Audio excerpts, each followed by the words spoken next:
Michael, you spoke to one community leader working to bridge the gap between generations. I love what he had to say. Yeah, that's right, Reese. Good morning. Look, we are just not too far away from the Lincoln Memorial, and that was the backdrop of the historic March on Washington more than a half century ago, and it will be the same spot for this new march that's going to happen next month. Now, we know that this movement that we're seeing in recent days has been fueled by young people. And the guy I'm going to introduce you all in this story is in the millennial generation, so my generation here, but he says that it is our responsibility to make sure that young people are honoring the past as we then clear the way and support them in being leaders in the future. My name is Rayvon Wills. I am 33 years old.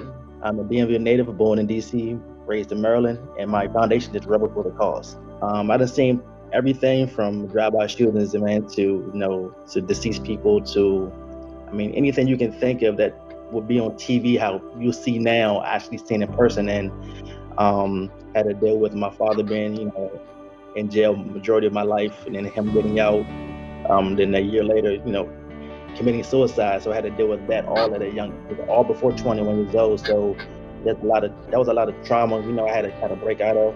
It sounds like, throughout your lifetime, you have experienced some ups, some downs, right? And some things that have helped shape who you are today.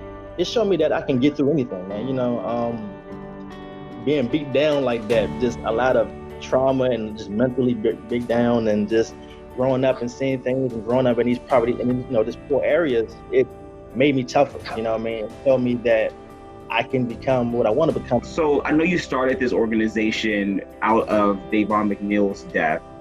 I know that you want to make a difference. How specifically are you making a difference? What do you want to do with your organization? Saving one kid's life is saving 20, right? So if I can get 1 or 2 kids or 4 kids or 5 kids or 20 kids, I've saved 2,000 kids' life, because, one day they're going to become older and they're going to be the ones that people look up to.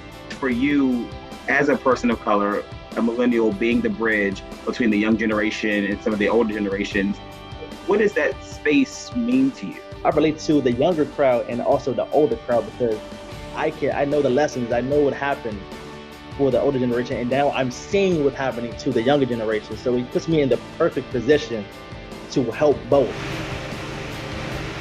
Such an important interview, and there was so much more to that story, but I gotta tell you, Rayvon said that there are 2 important things that he finds that he hopes people are talking about leading up to the March on Washington. I have that part of the story on WUSA9.com right now. And look, I want to hear from you as we continue to profile these people leading up to the march next month. If you know a young person who is doing the work to push their community forward, shoot me an email or hit me up on social media. All the information right there on your screen. Reese? You know what, Michael? I'm so glad that he was able to break the proverbial cycle, because it's going to take people like that to push us forward. And one of the criticisms of older generations of this new generation is we don't necessarily have an agenda and we aren't organized. And I'm so grateful that John Lewis was able to live long enough for leaders like him to come to the forefront. I know the rest of you guys are out there. Make sure you reach out to Michael on all of his social media accounts, mquander at WSA9.com.